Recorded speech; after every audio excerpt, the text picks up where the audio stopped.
Salut tout le monde, j'espère que vous allez bien. Donc aujourd'hui je vais faire gaffe à pas vous saouler avec la musique qui est trop forte comparée à la dernière vidéo.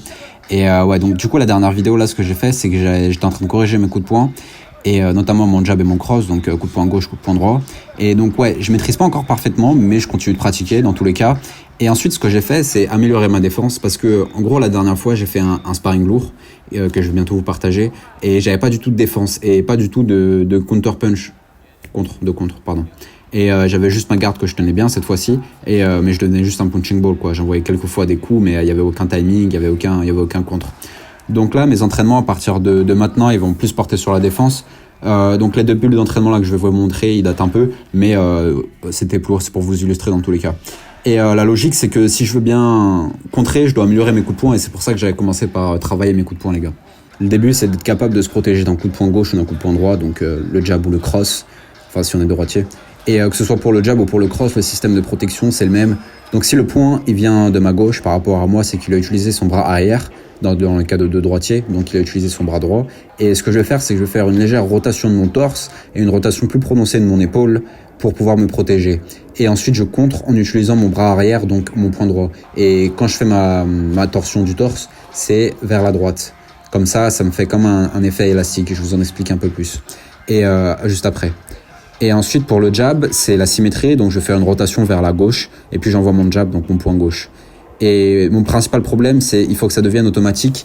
Et j'ai pas l'impression de faire assez de répétitions pour que ça devienne automatique et naturel. Des fois, quand on se part en sparring très léger, ou même dur, hein, et que je dois me défendre, si l'enchaînement il devient hasardeux, je vais me perdre. Et mon cerveau ne se coordonne plus du tout et je réagis pas bien encore. Ensuite là, je vais vous montrer en garde Muay Thai qui est différent de la boxe anglaise. Et là, les images que je vous montre, elles datent d'aujourd'hui, donc j'ai un niveau un peu différent des images précédentes.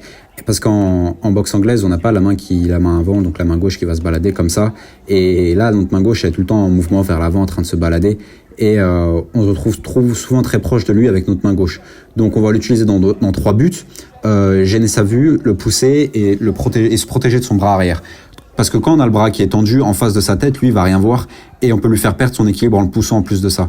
Et comme notre bras aussi, il est très légèrement vers le haut, notre épaule, elle va protéger notre menton. Et s'il vient avec son crochet du bras arrière, on est totalement protégé. Et donc du coup, à partir de cette position, ce qu'on va faire, c'est qu'on va se protéger sa main droite du crochet ou de l'uppercut avec sa main droite à nous. Et pour se protéger du crochet, donc on va mettre sa main plus ou moins proche de son oreille droite. Et pour se protéger de l'uppercut, on va mettre sa main sous son menton. Et il faut bien y coller parce que si on reçoit le coup qui est pas collé, notre main elle va venir buter et taper contre notre menton et ça c'est à éviter si on veut pas se manger un KO. Et si on a une garde avec le bon proche, donc comme en anglaise, enfin je dis comme en anglaise, je dis juste en termes génériques quoi. Ce qui va se passer, c'est que on peut contrer et on va profiter des propriétés élastiques de nos fascias pour envoyer le coup avec de la puissance quand on fait notre rotation du torse. Parce qu'on fait une rotation opposée au coup dans la direction auquel on envoie notre coup. Donc bon, c'était pas très clair, mais ça marche. Et ça peut expliquer aussi pourquoi il y a plus de chaos sur les contres, mais aussi parce que sur un contre, la garde elle est ouverte et c'est très souvent que la personne elle est dans une mauvaise posture quoi. Et bon, à ce moment-là, en anglaise, mes uppercuts, ils n'étaient pas encore travaillés sur la vidéo, c'est pour ça qu'ils sont moches.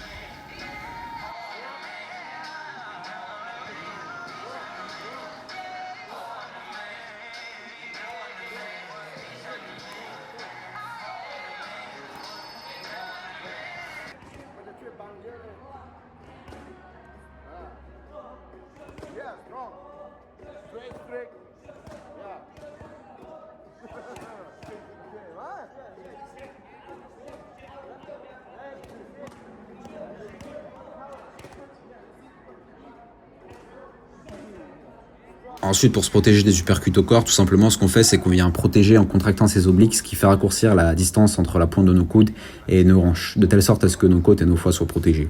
Et tout ça, maintenant, ça garde, bien sûr. Et en fait, si on veut mettre un contre, c'est comme si on mettait un uppercut normal, puisque si, par exemple, je veux mettre un uppercut avec mon bras droit, il faut que je me penche légèrement sur la droite, comme ce que je fais quand je mets un jab, plus ou moins, en faisant une torsion du torse, torsion des épaules. Et après, je renvoie mon coup pour profiter des propriétés élastiques de mes fascias, c'est toujours pareil.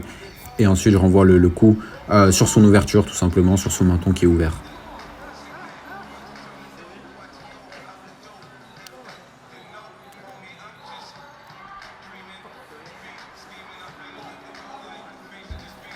Du coup, en conclusion, c'est le premier truc que je dois travailler en ce moment parce que les coups de poing, c'est plus facilement assimilable que la défense.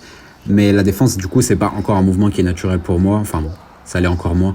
Et je dois vraiment passer du temps dessus parce que sinon, je peux pas contrer déjà sur ma défense, rien que sur la défense.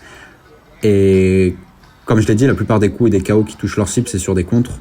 Donc le plus important, c'est que je sache contrer. Et il faut aussi que mon cerveau arrive à distinguer à chaque fois que je vois un coup et que je ne sois pas dans l'anticipation. Donc que ma réaction, ce ne soit pas une réaction anticipée et imaginée, mais vraiment une réaction par une observation. D'ailleurs, c'est drôle parce que ça me fait genre penser à la communication non violente, donc c'est genre totalement opposé.